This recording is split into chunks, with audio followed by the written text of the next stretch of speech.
Today we're going to be talking about a number of different areas, primarily adjustment disorder, impulse control, and lifespan disorders. Now, why we look at these other pieces? Just so you get a broad brush view of what is in DSM-4, what is not in DSM-4, what kind of areas are there. And for another reason, particularly the area of adjustment disorder is one that you might be using quite often in DSM-4 diagnosis, because a lot of people that come in don't have some big major problem. They've got enough of a problem they want to come to you as an example, but it doesn't fit into some of these other categories. They're not schizophrenic, they're not psychotic, they're not a lot of these other kind of things. And so how about people that are just having problems adjusting to life? Okay? And that's what an adjustment disorder is. And it only deals with short-term adjustments. Here's the criteria. Within 3 months of a stressor has some important event in their life, and in response to it, the patient develops emotional or behavioral symptoms. Either of the following demonstrate the importance. Marked distress exceeds normally expected, or they materially impair their job, academics, or social functioning. Now, for this to happen, you cannot have a pre-existing Axis 1, or it cannot be the worsening of an Axis 1 or Axis 2 disorder. It cannot be bereavement, and it cannot last any longer than 6 months after the stressor is removed. Okay? Now those are the criteria. And we're going to find out later on here a little bit that there's a lot of stuff missing out of DSM-4. Like physical abuse, sexual abuse. All of these kind of things don't exist. They exist in what we're going to talk about later called V codes in DSM-4, and so you can't use them. No insurance company pays for V codes. So guess what? The way you're going to treat those kind of things is you're going to treat the depression that goes along with them. Or you're going to treat the adjustment disorder of adjusting back to life after they were raped. Do you see what I'm saying? There is no DSM-4 code for rape. Those individual events in life have to be, you have to fit them in some way so that you can treat them. But could you believe that somebody that was raped might have an adjustment disorder? Absolutely. Or somebody that was brought up in physical abuse. And here's one of the interesting things of this particular one, is that it says that it does not last any longer than 6 months after the stressor is removed. What if the stressor isn't removed? What if they're still in the abusive family situation? You see what I'm saying? And notice the other part of this, that it has to be excessive to what is normally expected. Okay?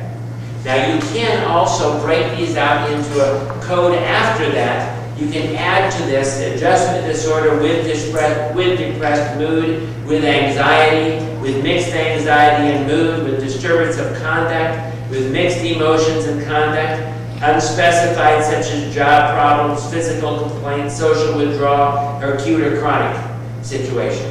See, you realize this would probably also apply to someone that is not reacting well to a divorce, wouldn't it?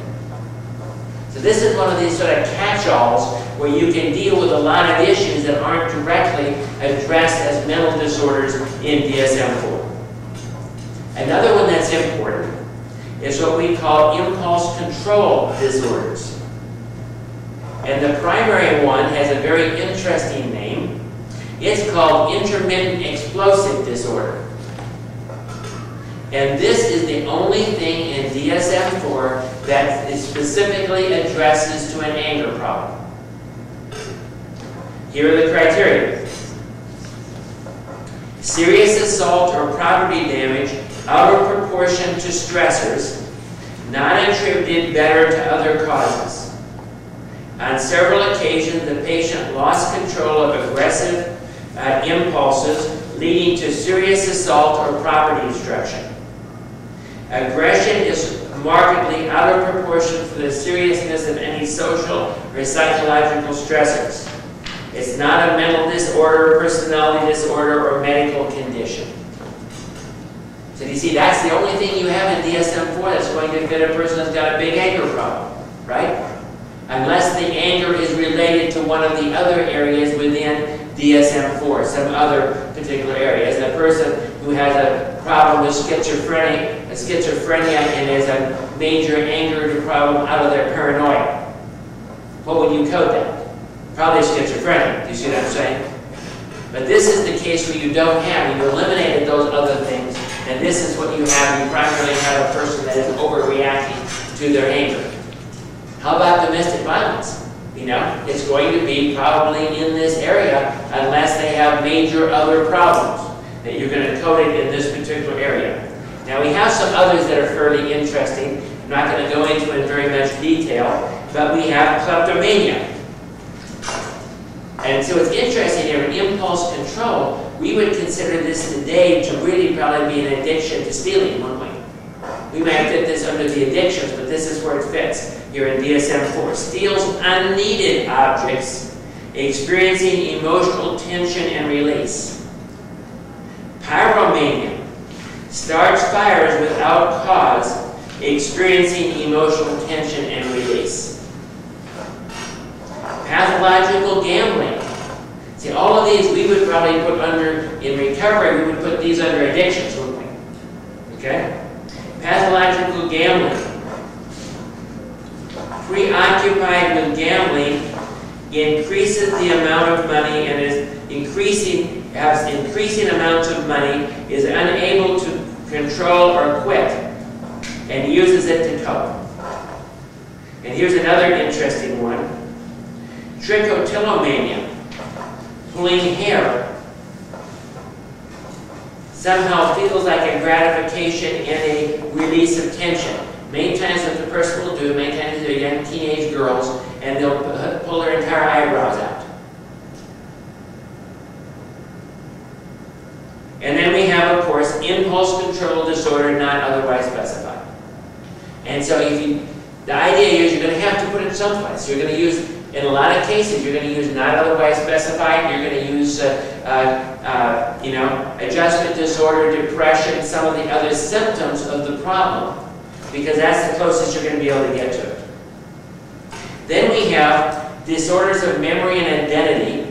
The first is dissociative disorders. So we're covering a lot today. We're sort of covering the different areas and just letting you know about these other areas. I'm not hitting these as much because these aren't ones you see a lot of all the time. Dissociative amnesia. They cannot remember personal information about themselves. Dissociative fruit. Did you read in the paper about the pastor who, this person just walked into this church and was shocked because this was their old pastor from 20 years ago that just disappeared, and they never found the car, but they never found him again. And here he was at another place pastoring, and he didn't remember anything. That's what happened.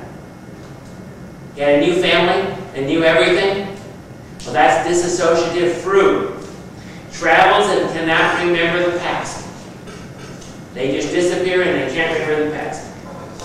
Dissociative identity disorder. This is what used to be called MPD, or multiple personalities. Here's the criteria. Patient has at least 2 distinct identities or personality states. Each of these has its own pattern of sensing, thinking, or relating to self and environment. At least 2 of these personalities repeatedly assume control of the patient's behavior. Common forgetfulness cannot explain the patient's extensive inability to remember important personal information. It's not directly caused by substance use or medical condition. Now, I want you to see something there. Okay? There's one criteria here in DSM-4 that we might not have, and you couldn't really code this as a DSM-4 disorder.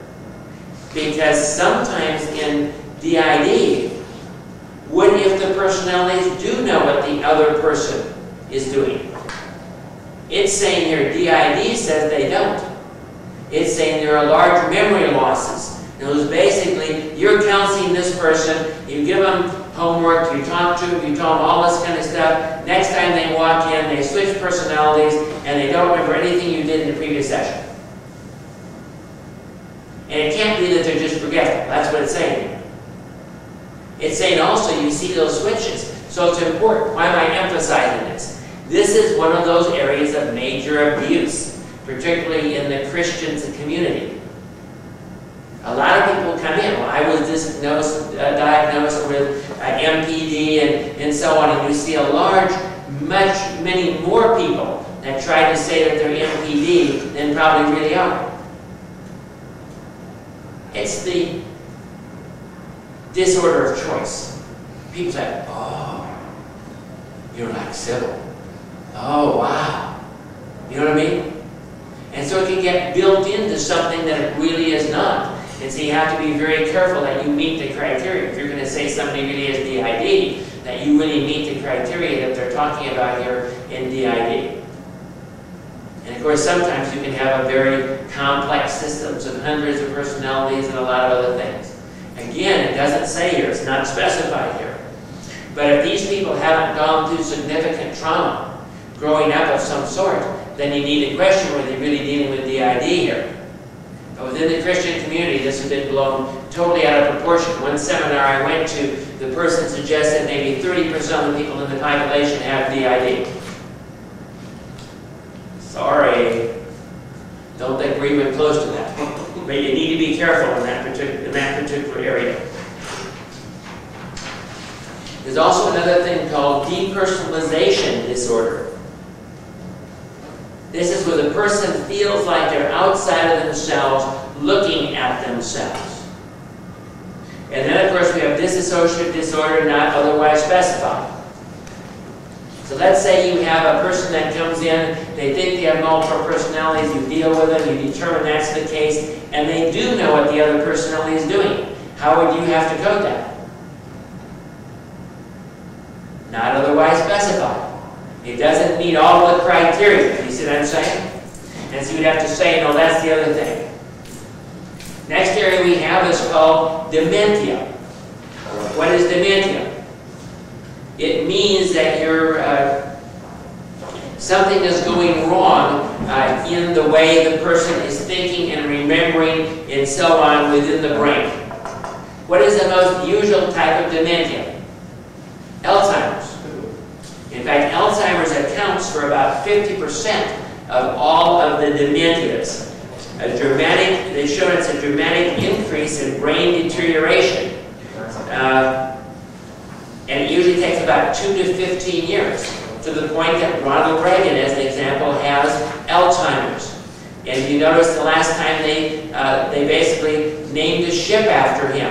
And his wife was the one that had to come to break the bottle of champagne over the ship, because he was so out of it by this point that he can't function. Not even enough to go and just break a bottle of champagne over a ship. That's how bad Alzheimer's can get. And this is a major, major area. We also have vascular dementia. Vascular dementia is due to brain disease or stroke. Usually a blood vessel bursts someplace in the brain and it wipes out that part of the brain. Because what you're going to see here that will be different is that this is a stepwise onset. What does that mean? It means the person's doing okay and all of a sudden they're not doing okay. In Alzheimer's, what are we going to see? A ramp type of a thing here. And it also might fluctuate in course. Why? Well, if you have a stroke, the brain sometimes will take over, and another part of the brain will take over for a part of the brain that has had that problem, so the person can get better. If they have another stroke, what's going to happen? Drop. And of course, this could be related to other things like paralysis and other things that the person has.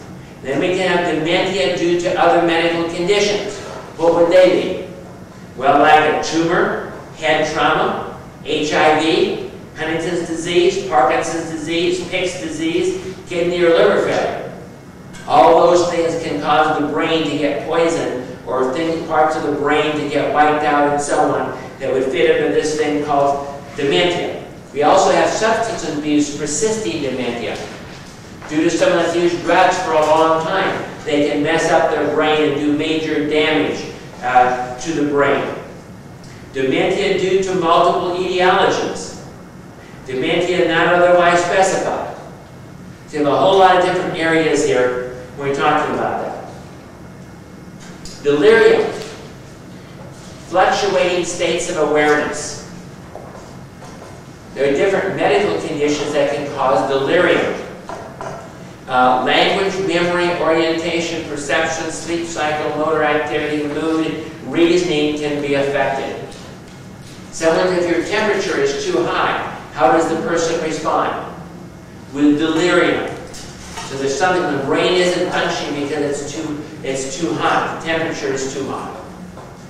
And now we have problems of childhood and adolescence. So we have a whole other area of DSM-4 that's going to talk about a whole lot of areas that normally you don't see in adults, but you see in children. And of course, they may continue through adulthood. The first one that's very well known, mental retardation. It's broken between mild, moderate, severe, profound, or unspecified. Here we're usually talking about, and we're dealing with low IQ. In fact, the way they break those different areas up is based on the IQ. The first one that's very well known is Down syndrome. It's a chromosome disorder. It's the most common. 1 out of 800 children, when the mothers under age 35 are born with Down syndrome. Of course, they test for it now. And 1 out of 100 born over, the mother is over age 35. And for Down syndrome, the IQ is usually between about 35 and 55. And they have a very distinct appearance. Fragile X syndrome. Moderate to severe mental, language, and sometimes behavioral handicap. PKU. It's a metabolic disorder. What happens is that a particular type of enzyme does not exist, and so certain things don't get metabolized, so the system gets poisoned, and the brain gets poisoned, causing the mental retardation. Tay-Sachs disease. In that case, another enzyme is missing, and the fat builds up in the system, and that poisons the brain. Fetal alcohol syndrome, poisoned by the alcohol. You have birth causes. Too little iodine is creatism, syphilis, lead poisoning, lack of oxygen when a child is born, extreme prematurity. All of these can lead to mental retardation. What do we do for treatment? Unfortunately, about all we can do is educate, try operant learning, shelter the person, try to mainline them as much as possible, get them into working with other kids, but it's a whole retraining, reprocessing, teaching the parents, working with the kids, and that whole kind of thing. Because once sections of the brain are not functioning, it's very hard to redevelop that. And we have also learning disorders. And so now we have a whole set of learning disorders within DSM-4. Okay? We have reading disorder. Another term for that is dyslexia. Mathematics disorder. Disorder of written expression. Learning disorder not otherwise specified. And we have motor skills disorders. Slow development of motor skills. Communication disorders. Expressive language disorder and mixed receptive expressive language disorder. Because it's hard for them to learn vocabulary, hard for them to express vocabulary. We have pervasive development disorders. Autism would fit under this particular situation, where the person has poor social interactions, communication, stereotype behaviors and interests, reacts to their environment in bizarre ways. The symptoms usually appear before age 3. 2/3 of these people that have autism will never be able to lead independent lives as an adult. They react very badly to change. There are a lot of interesting ideas in a lot of these of why these things actually happen. The suggestion here is it might be inability to comprehend sounds, stimulus oversensitivity. There is possibly a genetic factor, possibly prenatal difficulties, some multiple biological causes, even maybe how the parents react to a certain degree to things. So it's very difficult. Treatment, again, unfortunately, and all this stuff is pretty much work with their environment, work to try and teach them, use behavior-type methods to try and help them relate, try and teach communication skills. Only about 50% ever talk. When we're talking about autism. Teach the parents how to cope. Stop self-injuring behavior like hitting their head against walls or things like that. But that's about it. So these are all very difficult things that you deal with. And usually from a counseling perspective, unless you specialize in one of these are areas of referral. And you're not going to be working with autistic children probably. But the schools try to have people that specialize in that. You're going to have to get them to some sort of specialist. We also have Rett's disorder. Slow head growth, delayed language, poorly coordinated gait, loss of purposeful hand movements, or social engagement. Childhood disintegrative disorder. After 2 years of normal development, the child loses skills. Asperger's disorder. Similar to autism, but the language is okay. Pervasive development disorder, not otherwise specified. Basically, here's where you catch everything else that doesn't fit. Then we have attention deficit hyperactivity disorder. Very well known. You probably get a lot of people calling you saying, can you do an evaluation for ADHD? You're better off again to refer this to someone that specializes in that particular area, because this is an area where a lot of mistakes are made in a diagnosis. And of course, a lot of people sometimes get a medicine for ADHD, and they really weren't ADHD, there was something else, they had some other problem. What would be other, well, let's first look at the criteria, and we'll talk about what might be some other areas it might get mixed up with. Either inattentive or hyperactivity impulsivity for 6 months that is maladaptive and immature as shown by the following. We got these long lists. I don't expect you to get the long lists, okay? But you have to have 6 of the following. Fails to pay close attention to details or makes careless errors in schoolwork, work, or other activities. Has trouble keeping attention to tasks of play. Doesn't appear to listen when being told something. Neither follows through on instructions nor completes chores. Has trouble organizing activities or tasks. Dislikes or avoids tasks that involve sustained mental effort. Loses materials needed for activities. Easily distracted by external stimulus. Is forgetful. We need 6 of those. Okay, by the way, you can break these out and many times it's ADHD inattentive type. Or it could be ADHD hyperactivity impulsivity type, or it could be mixed. Okay? At least 6 of the following for hyperactivity impulsivity. Squirms in seat or fidgets. Inappropriately leaves the seat. Inappropriately runs and climbs. Has trouble quietly playing or engaging in leisure activities. Appears driven or on the go. Talks excessively. Answers questions before they have been completed. Has trouble waiting for their turn. Interrupts or intrudes on others. Now, some of these symptoms have to begin before age 7 for this diagnosis. They have to have the presence of at least 2 types of situations. Have to be present at least 2 types of situations. The disorder impairs social, school, or occupation. It's not solely due to developmental, psychotic, mood, anxiety, or dissociative or personality disorders.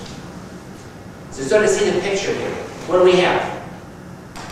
A kid that's fidgeting, is around, that can't pay attention and doesn't seem to be able to really function, has a lot of problems with other kids, probably gets into fights, all sorts of other things that happen there.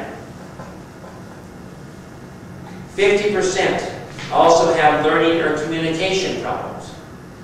So you're going to have to decide. Let me give you a bad example of how this can be handled inappropriately. I was working with a young man that was extremely angry and had like threatened to throw a brick through the picture window, and the dad had to physically restrain, and so on. And in a lot of cases, you would say, well, here is an ADHD kid, or here is an antisocial personality kid, and so on. What we really found out was this kid had a learning disorder. And this kid from about 3rd grade was so embarrassed that he couldn't do anything, he then learned how to be the bad kid in the class, so take attention away so no one paid attention if he didn't do the tests or didn't do everything. They just thought he was all doing it on purpose. But the truth was he had a learning disorder, and he was so ashamed of his learning disorder that all the rest of these things came out of the learning disorder. You see what I'm saying? And so you have to be careful of what the real issue is here that's going on with this kid. And that wasn't determined until he was like in high school. And once they got that, then we could got him into a program where he could actually get the help for his learning disorder. He's actually doing pretty good now. He was a very angry kid because of all the kind of things that were going on there. 80% of those with ADHD misbehave. 1/3 continue into adulthood. How many of you have heard of adult ADHD? I've had a number of clients that had possibly had adult ADHD. And that was a lot of their problems and why they couldn't function. They had a lot of problems. Relatives are more highly affected, so there may be a genetic thing going on in the background here. Etiology, unknown, but theories include minimum brain damage, stress, multiple or interacting causes. Treatment. Ritalin is usually given for this. Unfortunately, it's beneficial in about 50 to 66% of the cases. What's interesting here is if you have an ADHD person and you give them Ritalin, which is pretty much an amphetamine, they go down and they calm down. If you give that to a person that doesn't have ADHD, what do you get? They go up. And so that's one of the ways that you can use to sort of diagnose these kind of things. They also have tried, a lot of people say, well, it's because of the kids, it's the coloring in the food. And those kind of things, there's a diet called the Feingold diet that eliminates flavoring and coloring, but there's not much research to say that's going to be the case. But I've run into quite a few moms that say, when I took the coloring out of the diet, took the sugar out of the diet, and so on, that the kid calmed down a little bit. That's how you can try, but we don't have a lot of research backing. And the main thing is teaching parents and teachers how to systematically reinforce the attention and the good behavior versus the other. Do schools have problems with kids like this? You bet. Got a lot of kids in the BD classes, behavioral disturbed classes, and so on, that probably have ADHD. And you're going to have moms coming in and say, does my kid have ADHD? I highly recommend you refer them to some expert that just deals primarily in this particular area. Because if you don't understand, because the number of bad diagnoses in this area are fairly great. Just because there's so many other things. So you think of a rad child. We'll talk about that here in a little bit. Think of some of the other things that you could be dealing with if you don't ask the right questions. Disruptive behavior disorder. See, now, is this kid ADHD? Remember we said that 80% of ADHD kids have disruptive behavior. Or are they disruptive behavior disorder? Okay, this means they violate rules and the rights of others. It's normally a precursor to antisocial personality disorder. Oppositional defiant disorder. Multiple negative behaviors at least 6 months. So basically the conduct disorder might be a little bit lower level. When we're dealing with defiant disorder, what's the difference? They're directly defiant against their parents and against authority figures. Disruptive behavior disorder not otherwise specified. We always have some place we can put any kid, right? Etiology, rejection, abandonment, failure to provide consistent discipline and supervision. Treatment, more effective before age 13. Teach the parents how to handle the kids better. Family therapy. Institutionalization is not usually effective. And many times if you send this kid to a place with a lot of other disturbed teenagers, and what do? You simply just get them more solidified in their bad behavior. Feeding and eating disorders in infancy and childhood. As I said, we're going to go over quite a few things here very rapidly today. Pica, eating that which is not food. That's a pica disorder. Basically, that they basically are eating paper or stuff or crumbs off the floor, other stuff that's not food. Rumination disorder. They regurgitate, that is, vomit up their food and chew it again. Feeding disorder in infancy and early childhood. They either don't gain weight or they gain too much weight. This is where the failure to thrive thing comes in, that they medically have. Psychologically, it would be a feeding disorder. Tic disorders. This is the little twitch, they're twitching as they're going through. Tourette's disorder, multiple vocal or motor tics.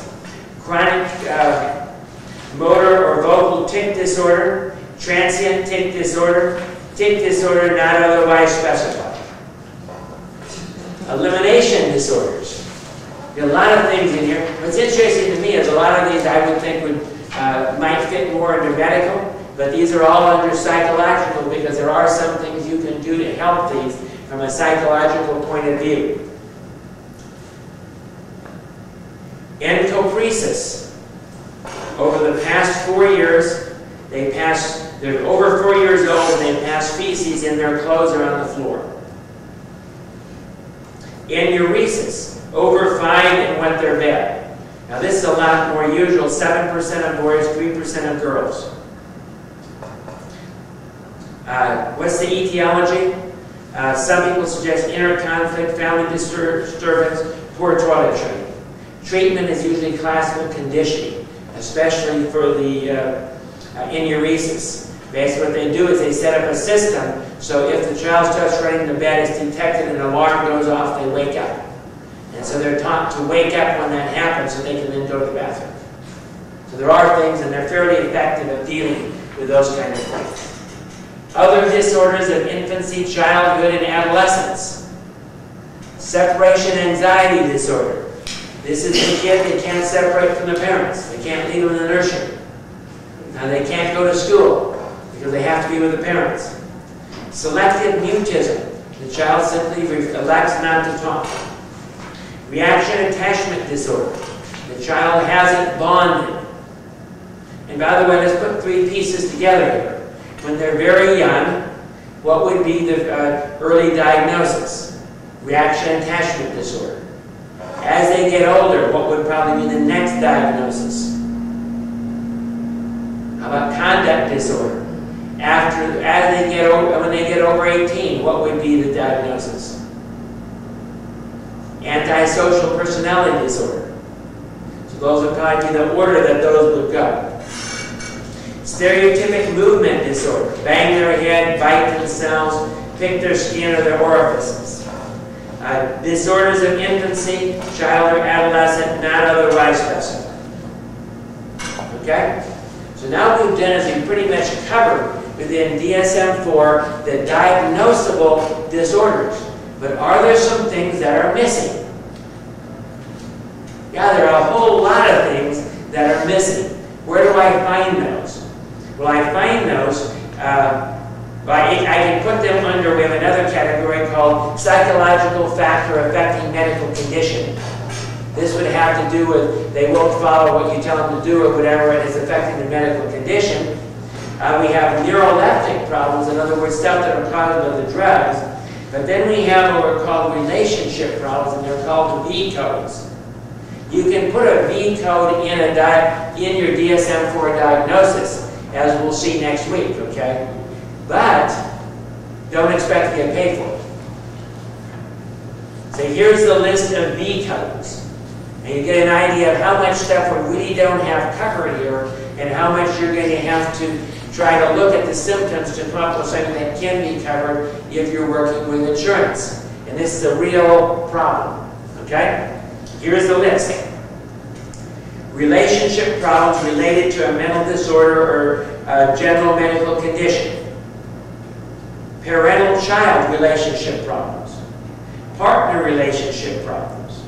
sibling relationship problems, relational problems not otherwise specified, physical abuse of child, sexual abuse of child, neglect of child, physical abuse of adult, sexual abuse of adult, non-compliance with treatment, malingering, adult antisocial behavior, childhood or adult antisocial behavior, borderline intellectual functioning, age-related cognitive decline, bereavement. So you can't, a person's going through grief. It does, bereavement is an NB code. Academic problem, occupational problem, identity problem, religious or spiritual problem, a culturalization problem, phase of life problem. We have just a few things that maybe are don't fit under medical conditions. What's it really saying? Here's the message. Those things aren't bad enough to be considered a mental disorder. Those things might fit over here under what we call the codependency area, or they might fit over here in what we call the normal area, like bereavement, but they don't fit over here. And your job is to determine when we're over here or over here, and when we're actually here dealing with a mental disorder, because that's all that is diagnosable through DSM-4. And next week we're going to get into exactly how we do that diagnosis. That's right. Lord, we thank you that you have the answers. We realize that we don't in a lot of these cases. We ask for the wisdom to be able to determine, to be able to assess, to diagnose, to be able to understand these different areas and to help these people. And we give you all the glory.